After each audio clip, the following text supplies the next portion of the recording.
Yeah, I think that the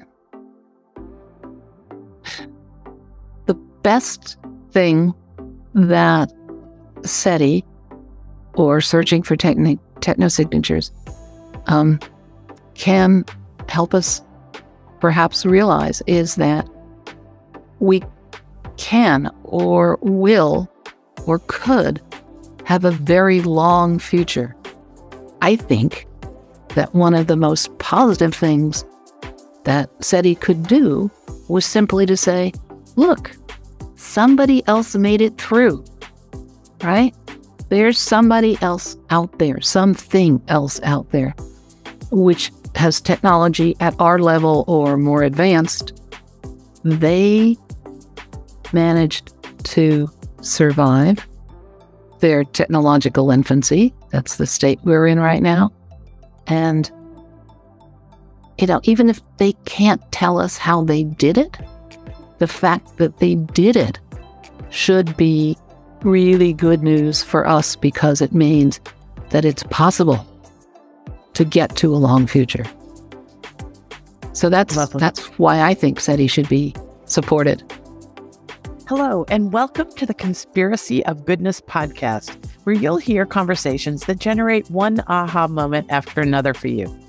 There is an enormous wave of goodness and progress well underway in the world that almost no one knows enough about yet. Yes, it is still an amazing world, and on this podcast, you'll hear about and from people who are making it that way.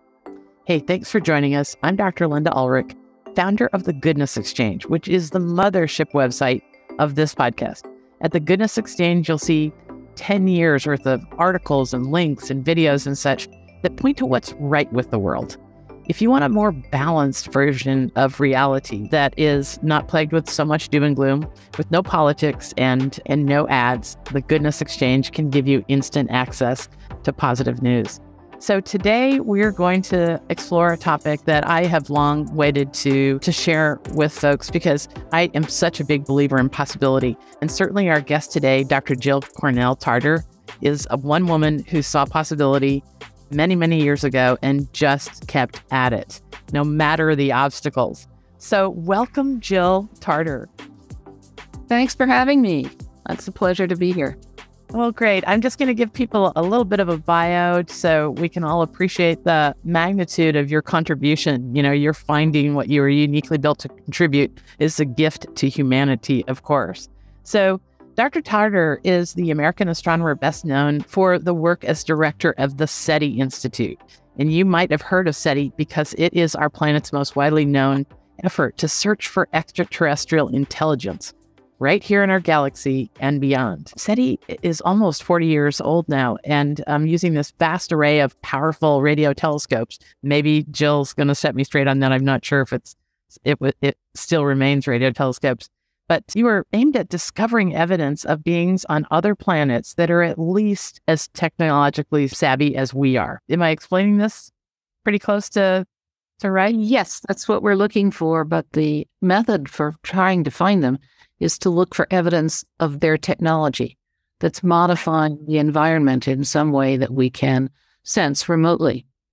That is such a key point. And I want us to talk about that too, because, it's easy to get the search for extraterrestrial intelligence all mixed up with UFOs and spooky things.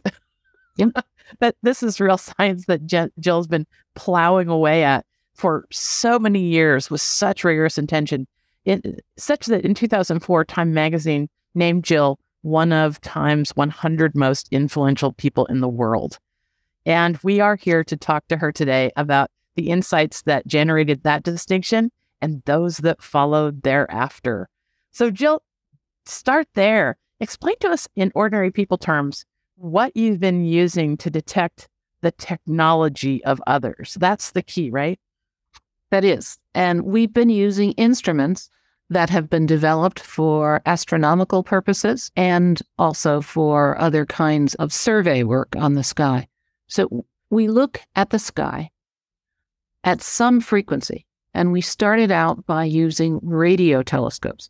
So we're looking for signals that are arriving here on Earth that are the size of the waves that arrive are centimeters to meters. That's the radio part of the spectrum. And we look for signals that are a type that we don't think that nature can produce naturally. So at first, we looked for frequency compression.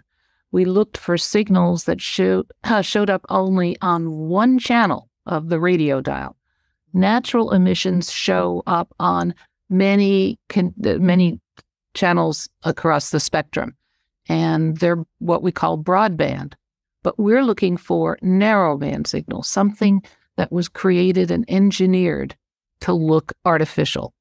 And we do that in two ways. We take the radio telescope and we point it either at star systems where we know that there are planets orbiting, or we think there are planets orbiting.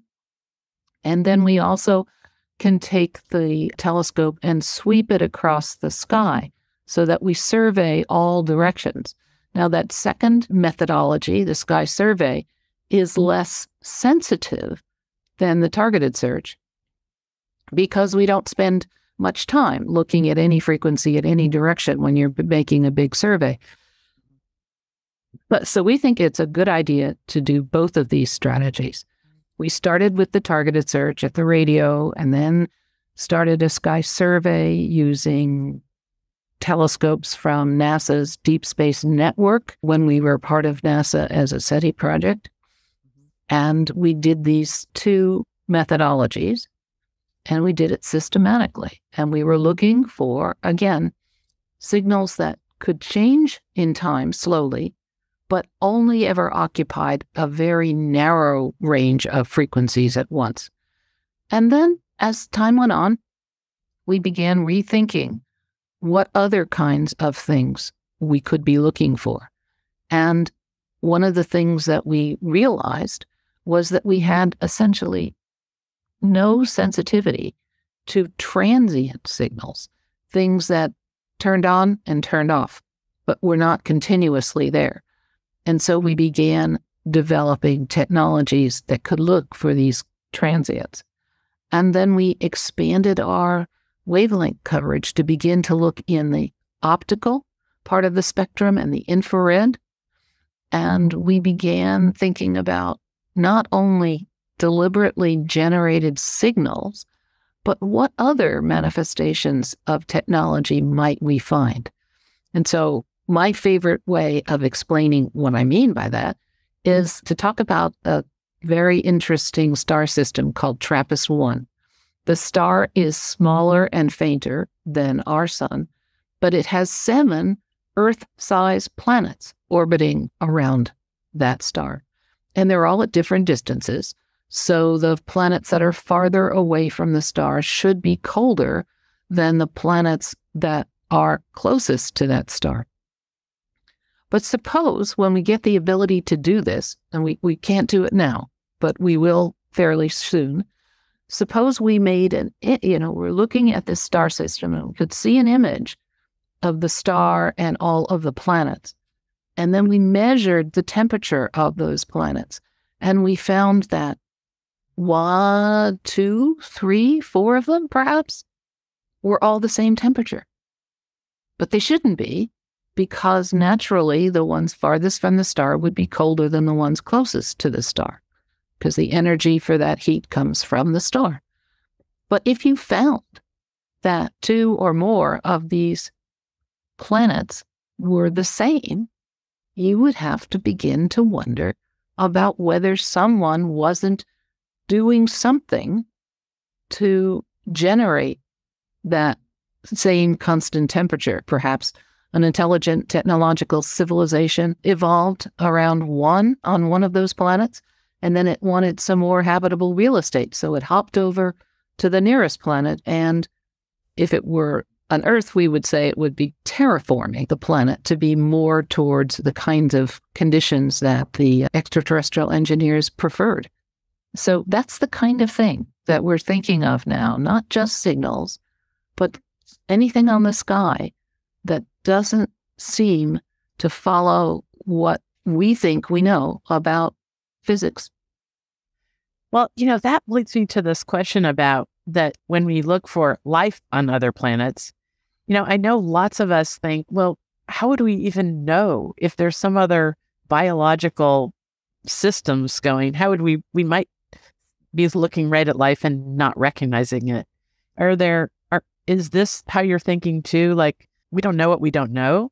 That's right. And actually, on this planet, there's something called desert varnish on the rocks of the Southwest. And there's a really big controversy over many years about whether that was alive or not. And it's still people arguing on both sides of the question.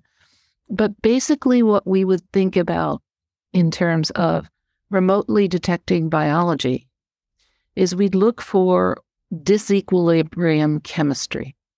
So in our atmosphere, we have methane and oxygen, right? Those are two very reactive gases.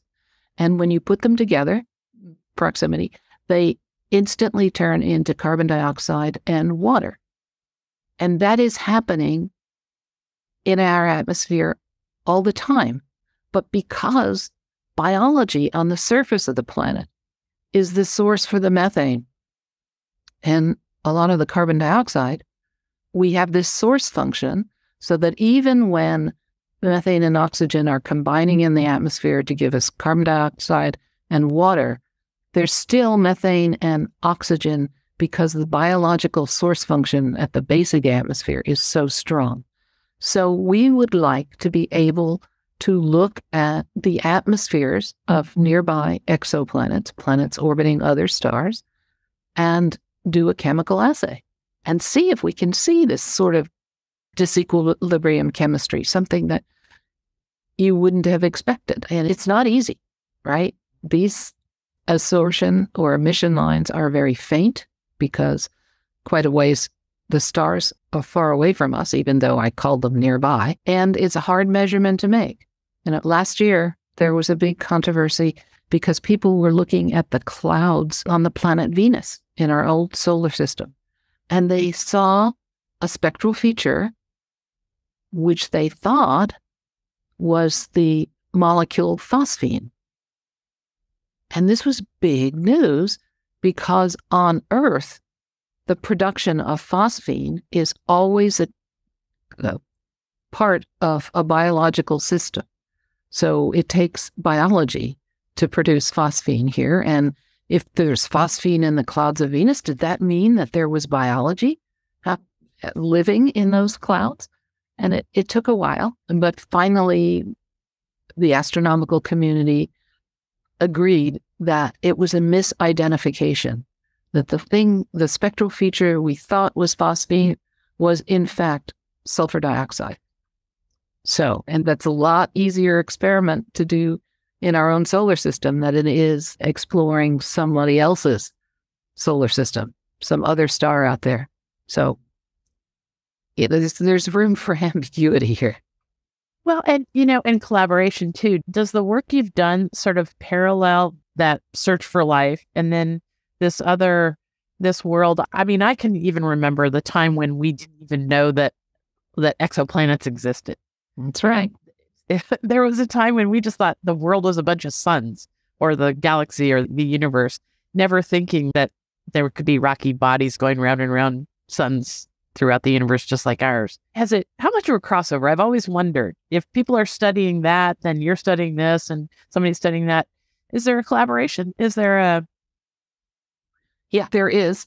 And certainly in the last few decades, the game changers have been exoplanets, knowing that now we can say with statistical certainty that every star has at least one planet orbiting it.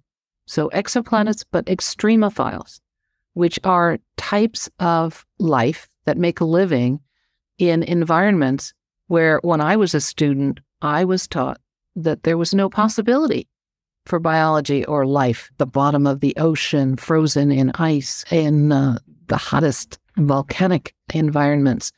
But now we know that life, just life based on DNA like we are, can in fact find ways of making a living in these inhospitable, at least for us, environments. So extremophiles and exoplanets have really changed the game.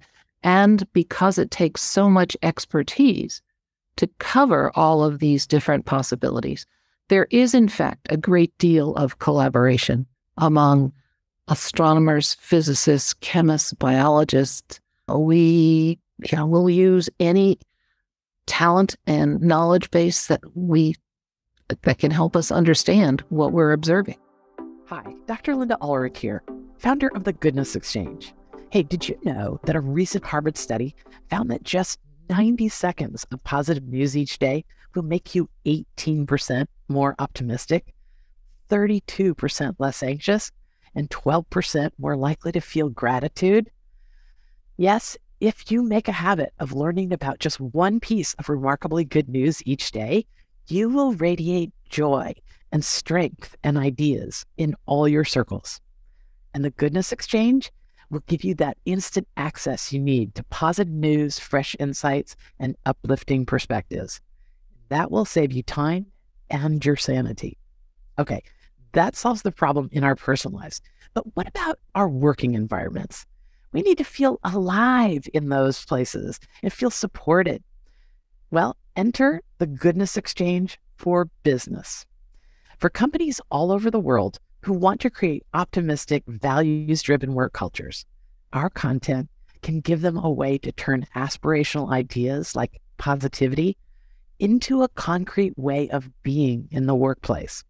In fact, employee retention and attraction may now depend on your culture's ability to nurture this tone of insight and innovation and possibility. So why should we care? I don't know which one of the following statistics is more important.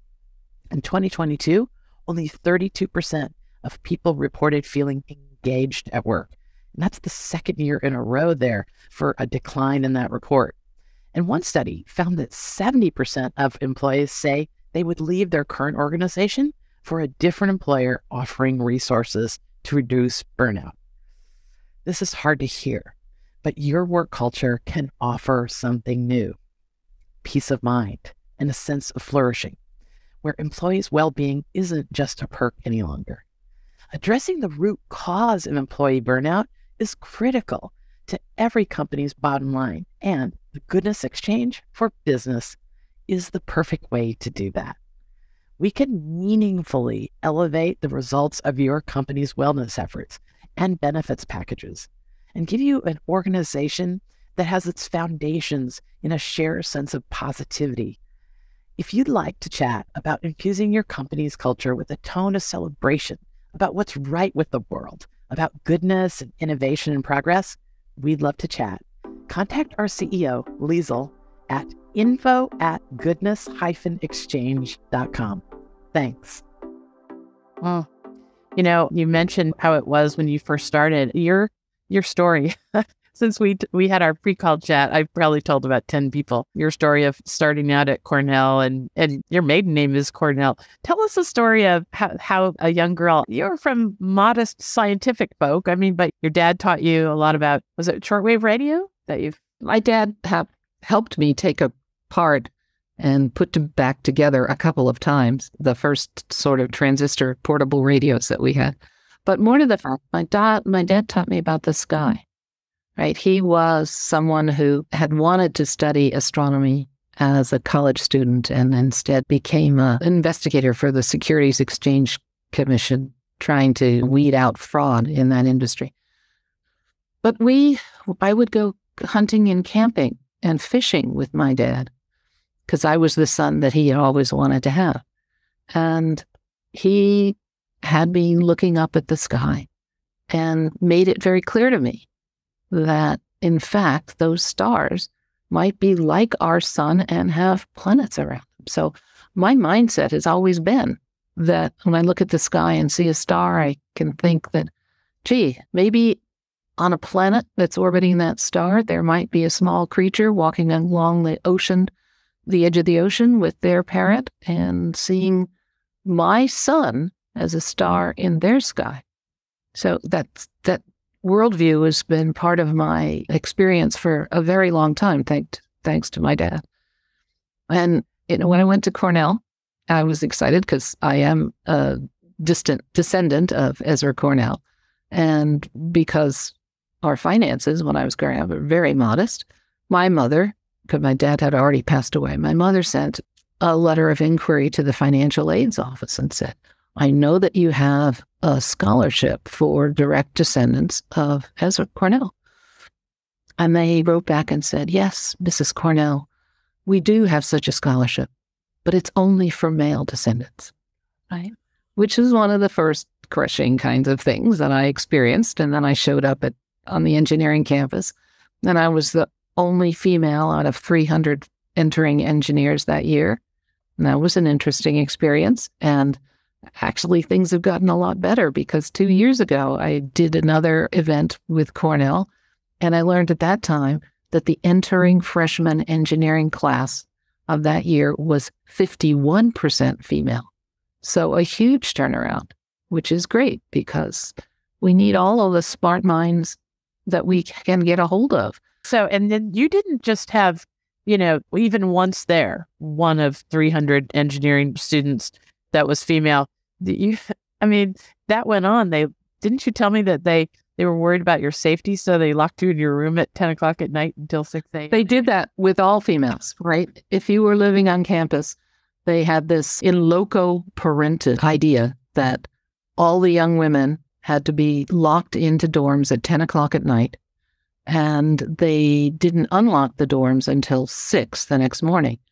And that really used to make me furious because in the winter, when the lake freezes over, I wanted to get out and go ice skating before classes started. And to have to wait until 6 to do this was very frustrating. Yeah, things have gotten better. It left you out of that sense of collaboration, late night study sessions. That's right. But I got a better education. So all my male colleagues were sitting around their dorms or in bars or in college town, and they were sharing the problem sets. Okay, you do the even questions and I'll do the odd questions, and I'll take the physics and you take the chemistry and that kind of thing. So they shared the work, but they missed the learning. I was all by myself and I did all the problem sets, and I got, therefore, I think, a better education, at least scholastically. Socially, I was a disaster, but scholastically, I really did get a good education. That's the way I'm sure you've had to learn to look at 2 steps forward, 1 step back, or other, I'm sure, right off in the world. How much I watched the movie Contact the other night. Again, I loved it the first time, loved it recently. But I tend to be a Gloria Steinem, Jane Goodall fan, and it worries me that folks do not know. I talk to millennial women a lot, and it's Jane and Gloria are starting to fade from people's awareness, and that scares me a lot. And I was wondering, what made you care so much? Because I can't even imagine. It was hard for me. My dad, I remember the night he sat me down when I was 15. The only thing a woman could be was a teacher, a stewardess, a nurse, or a secretary. And my dad sat me down one night and said, Lynda, you are going to be a pharmacist. That was the biggest thing he could possibly, he was a doctor himself. Mm-hmm. It was the biggest thing he could possibly think of to say.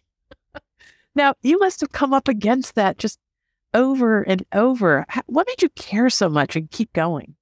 Well, stubbornness and the fact that my dad died when I was young. So I had the same conversation with my father when I was and when my dad and I would have conversations and I was small, he'd pick me up and sit me on a washing machine so that we would be eye level, right?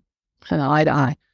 And my dad had clearly been talking to my mom, and my mother had said that I should be spending more time with her, learning how to do girl things, than all the time I was spending with my father in the outdoors and camping. And so my dad explained this to me, and I just got so furious. I was enraged, and I'm saying, why? Why can't I do both? Why do I have to do one or the other? I want to do both. And, and of course, being a manipulative female, I put on the tears, right? Because get your dad on your side all the time. And he said, well, I guess if you're willing to work hard enough, you can do anything that you want. And I just slammed my fist down and I said, I'm going to be an engineer. I don't think I knew what engineers in general did. But my dad had a lot of male friends, many of whom were engineers, and they seemed to enjoy their work life. And so I said, okay, I'm going to be an engineer. And then a few years later, my dad died. And I said, well, I told my father I was going to be an engineer, so damn it, I'm going to be an engineer. And it was stubborn, and just that early decision and a promise to someone who I really looked up to kept me going. And then once I got my engineering degree, I looked around and I said, my God, if engineers are as boring as my professors, I need to find something else to use my skills on, something that I don't find boring. And that turned out to be looking for technosignatures, looking for life beyond Earth. So it was a stubbornness. And I had the opportunity shortly after I got my PhD to go to Washington, D.C., to a meeting of other young STEM female scientists. And this was eye-opening and game-changing for me, because I walked into a room filled with 80 very smart, very bright, and inspiring young women scientists. I was always used to walking into a room full of men, but I walked into a room full of women, and I opened my eyes, and we all sat around and tried to do some basic demographics. How did we get here? How did we not fall out of the leaky pipeline? And it turned out that we all learned a lesson very early in life about carpe diem, because a statistically significant percentage of the women in that room had had my experience, where their fathers were the center of their universe and they died young. And so we all learned about carpe diem. Got a question you want to ask your dad? Well, ask it now. Don't figure, well, I'll ask it tomorrow. I'll get around to it then. But carpe diem is really an important skill to cultivate. And we got there early because of this unhappy circumstances. I think, have you ever heard that in the Encyclopedia Britannica, back when encyclopedias were the thing, there was some massive calculation that anybody who had more than a half a page dedicated to them had lost someone early before age 15. Huh. I don't know what the exact date, but it's back to that sense of urgency. Yeah. Yeah. You got to do what you can today because you don't know about tomorrow. Right. Yeah. I love that. And I think it goes into this, something that I'd love for you to share with people, is the nuts and bolts of what you've done and what other thought leaders like you in whatever field that they're advancing are doing. Is you're up against a very strange world, especially now. Maybe was it like this when you first started, that you are competing to hire new people for new minds, great scientific minds, engineers for the SETI Institute. You've probably got to compete with, Tesla and everybody else. And we've got this nuts and bolts problem that you are not able to offer a big promise of discovery and notoriety and all those things, and probably money and fame. I love how does this play out when you're working with hiring new people, new great? Well, it takes a special kind of person who is comfortable with the fact that they may spend a career and not have any particularly successful outcome. Now, you have to be a person that can define success in a way that's meaningful for you.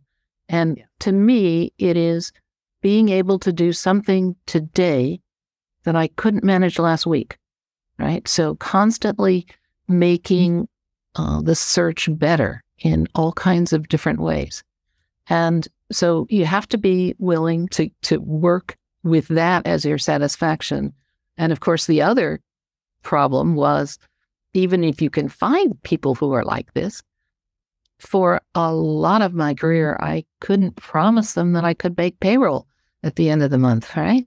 Because the funding was always roller coaster and not ever guaranteed. So now the history is that you started in about 1985, but by 1993, NASA wasn't going to fund the project anymore. And so you had to go out and get private money.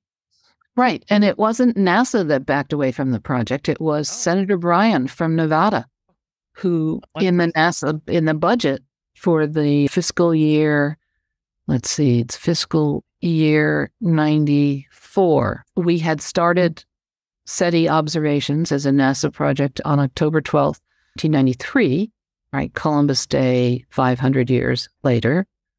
And then Senator Bryan terminated, we observed for just essentially a year, and Senator Bryan terminated the funding for SETI in the NASA budget.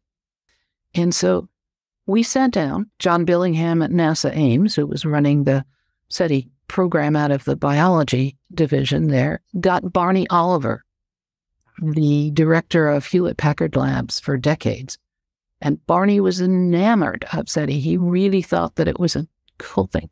So John and Barney hired Tom Pearson from San Francisco State, who was a grants administrator at San Francisco State. And they tasked Tom with coming up with a business model that was cheaper. And Tom did that. And he said, if you form a nonprofit and all of those scientists, those soft money scientists from the universities that you've been hiring, they all become employees of that nonprofit, then you can cut out that indirect cost, or at least you can negotiate a rate that is much more reasonable and reflected the true cost of doing business this way. And that rate turned out to be 20%, not 100%. And so suddenly, with the same amount of funding, by not having to pay those indirect costs to the local universities, we were able to put more money into actually doing the work, building the instruments and doing the observations. It was a very, very clever scheme that Tom came up with. And I became the first employee of the SETI Institute. And very soon thereafter, our colleagues at NASA Ames, who were also contracting with local universities for doing collaborative research, they said, "Oh, that's a great idea. Can I join the SETI Institute?" And so we today have more than 100 PhD scientists working at the Institute on all different questions arising from wanting to know whether there's life beyond Earth. And we no longer can keep our indirect cost at 20%, but it is less than 40%, which is, again, much lower than local universities are charging. So a good business model which has stood the test of time and has allowed us to do really interesting work. We talked a little bit about that conversation, but not in that depth. And I did go and look on the internet to find out more about Barney Oliver, because he really seemed like a linchpin in this whole thing. I could just tell by the way you were describing it, and then it was obvious to me. And I have to ask you, because what I found, and maybe this is not true, you know how the internet is, but there's a strange connection. I was going to ask you about the Drake connection. The Drake equation. Sorry, the Drake equation. Mm-hmm. Well, then I was surprised to hear that was one of the things that got Barney really inspired, was that he was able to meet Frank Drake. And that's just such a nice loop. Yeah, it was more than Barney getting inspired. He actually got Frank Drake to come out to California. So Frank was a professor at Cornell University. And Barney called him up and said, "We're forming this nonprofit to do SETI, and we'd like you to be the president of that nonprofit institute." And so he really twisted Frank's. I was on the phone call. I was quite astonished by how successful Barney was at convincing Frank to make this rather bold move from the East Coast to the West Coast. Barney continued to be our secret weapon throughout his life.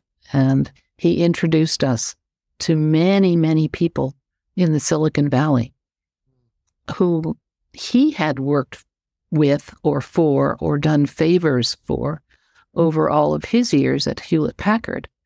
And then he'd take us in hand and introduce us to these same folks and help us tell this SETI story. So Barney was absolutely key in our initial fundraising efforts. And it was we learned some good skills from watching this man convince others to take a leap of faith, or at least part with some of their funding. Because that's what it's all about now, right? You learned eventually that you couldn't go donation by donation. You had to work on endowing. You had to find folks that were... Well, we're certainly working on that. And in the meantime, it's donation to donation, right? We keep raising money in the same way that we have in the past by asking people to support this scientific exploration. And it's... But let's go. We've been successful. We're still here. We're still going on. Well, that's because of the wonder of it all. So I just have to circle back to this. So people make a connection or don't, whatever you think. But was SETI at all kind of an effort to put some scientific underpinning to this whole aliens visiting our planet thing? I guess, wasn't it? 1947 was Roswell. 1951 was that Texas Tech, where those three professors saw something like, and then 76 there was something. Does this have anything to do with that? No, in fact, that was a big pain in our sides, a thorn in our sides. One of the things that has been hard for us, and we've been doing it from the very beginning, was to try and make a distinction between ufology and scientific pseudoscience and a scientific exploration. So we suffered from that misconception by much of the public that we were dealing with UFOs, because we're not. Because there were some people that counseled you against devoting your scientific career to this because of that, right? Yeah, absolutely. Right. And it's, again, now that we have exoplanets and extremophiles, it's much easier to make the case that this is exciting science and that there are many aspects to the question of life beyond Earth that will allow individuals to help us make progress and, in some sense, do what is more standard academic research. So extremophiles and exoplanets, they're our friends, and we're learning some very intriguing things about them, and we'll learn much more when we get to the next generation of telescopes and instrumentation. Well, to that point, I bet you artificial intelligence and machine learning is your friend as well. Doesn't that make the whole process churn along at a different pace? It allows us to do different things, right? So one of the reasons that we could do the search with radio telescopes and optical telescopes and do the signal processing in real time, so that if something showed up, we could immediately go back and check it out. That's been a mantra for the SETI Institute from the beginning. So we're now able to imagine a whole different set of modulation schemes and different properties that we weren't looking at before. We didn't know that maybe we should be looking for correlations between X and Y, and we only look for correlations between X and someone like X. So this is a very new field. There have been a couple of papers published on what folks have done in terms of building neural networks, and it's exciting, and it will get more exciting, and it will allow us not only to work quickly, but to look in different ways.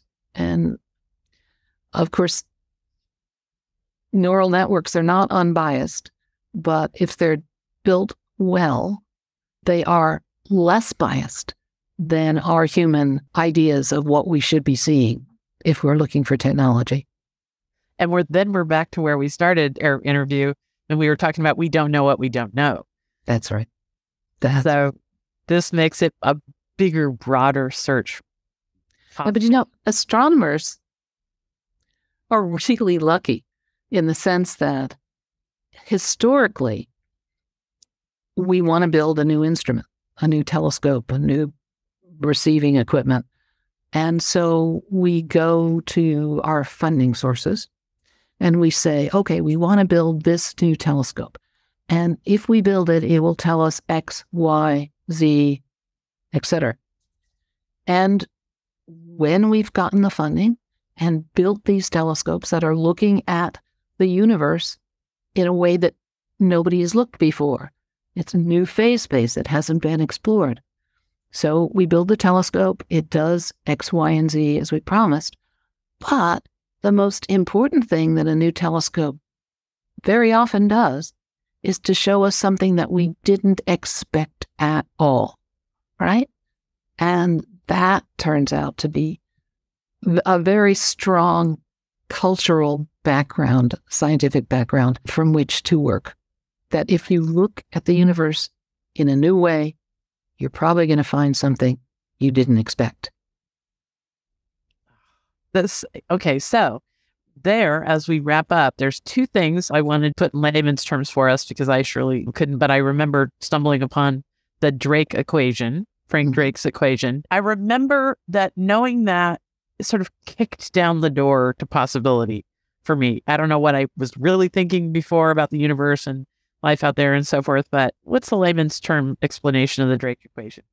I think the Drake equation is a fabulous way to organize our ignorance. You can't calculate a damn thing with it. Okay, right. So you start, and the thing that you would like to know is how many technological civilizations are extant, in existence now, whose signal or who we might discover. And so you have to start asking, well, where are you going to look? Well, let's say the Milky Way galaxy. So how many stars are in the Milky Way galaxy? On average, how many planets does each of those stars have? On average, how many of those planets will, in fact, develop life? And what fraction of that life actually goes on to evolve technology? And finally, how long does that technology last? Because you started this thought experiment, or equation as it's called. You started with the rate of star formation, right? And so you end up having to put a longevity term to get something that doesn't have any units. And so it's the longevity, not of the engineers or the species that build the transmitters, but it's how long the transmitters are operated.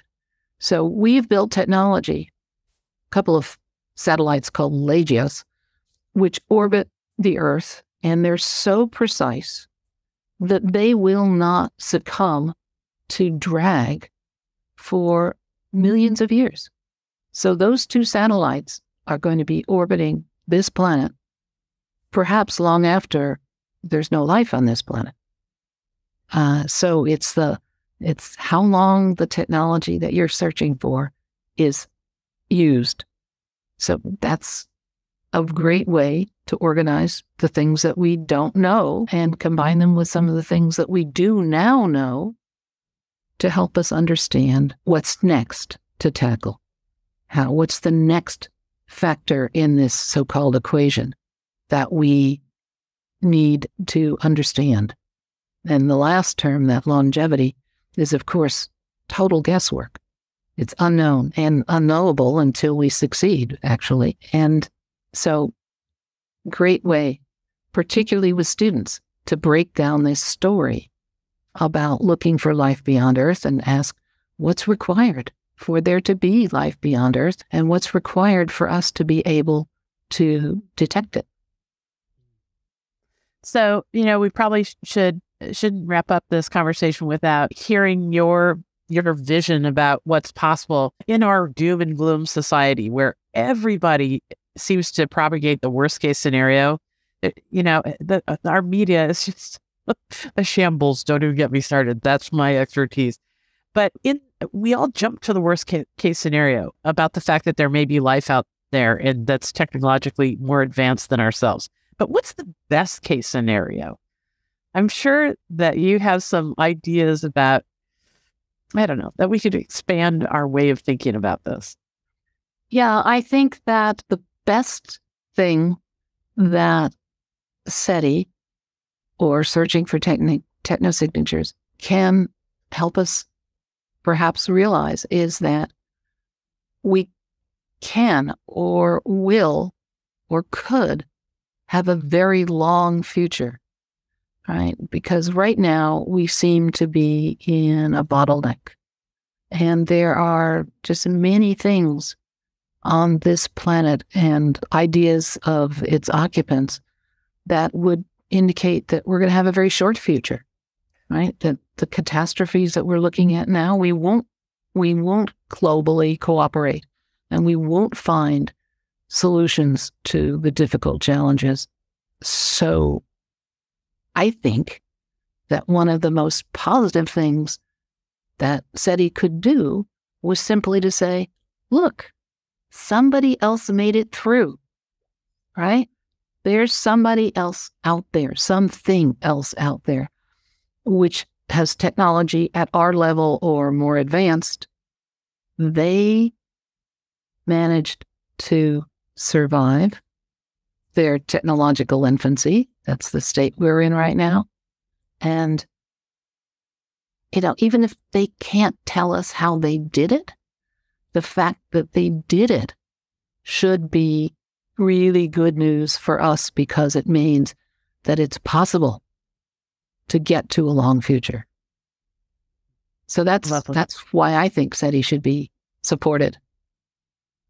Absolutely lovely. That is a line from two dots that are easy to connect when you look at it that way. So let's wrap up with one last question. Jill, what do you really wish people knew? There's these times when we're putting our face in our hands, and if you say to yourself, I really wish people knew, what would it be? Well, I wish that people very much appreciated how vast the universe that we inhabit is. And there may be other universes as well, but at least within our universe, it's huge. Long lengths of time, great distances, all kinds of diversity. And I wish that comprehension would steer them away from thinking that we are the pinnacle of evolution, that it all came about so that we could be, right?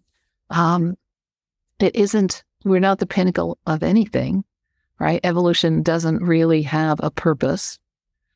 But if you understand that there's great potential out there for other experiments to have been successful in producing biology and then perhaps technology, if you adopt what is often called a cosmic context, it's, I think, very important to think in those terms, so that when you look at your neighbor or a citizen of another country who doesn't exactly look like you, right? Different skin color, different hair type, different body shape, perhaps, this cosmic perspective that you gain by thinking about life beyond Earth and what it might be like, and actually trying to find its technology signature, then it's like holding up a mirror to everybody on the planet and say, see, in that mirror, when compared to something else that evolved independently out there, everyone we can see in that mirror on Earth is all the same when compared to that other. And so this cosmic perspective is really important, just to understand that we are all Earthlings. And, I often urge audiences when they get back to their devices that have profiles about themselves to go in and modify that profile. And the first thing that you say about yourself is that you're an earthling, and then act like it. Because Caleb Scharf, chairman of the astrobiology department at Columbia University in New York, is fond of saying, on a finite world, that's what we are on this planet Earth, a finite world, a cosmic perspective is a necessity and not a luxury, because the challenges that face us are ones that are not going to be solved by any single nation state. We've got to see ourselves as all the same, all earthlings, and work together to try and get to that long future. That is such a lovely place to wrap up this interview. I can't thank you enough. I'm probably going to go to bed thinking about cosmic perspectives. Good. I think it's a way to frame up our daily woes, apply a cosmic perspective to this problem that you're giving your so much attention to, and see how that works too. It's lovely. Jill, I can't thank you enough. Dr. Jill Tarter, a giant in my book, right up there with Jane Goodall and so many others who pointed the way, pioneered, and shaped the future for us all, and continue to shape the future with great interviews like this. Thank you so, so much, Jill. It's been my pleasure. Thank you for having me. Okay, well, thank you folks for joining us. I hope all these ideas and connections and thoughts about progress carry you through your week, and you start finding that joy and wonder that Jill and I have been talking about. Thanks. Have a great week.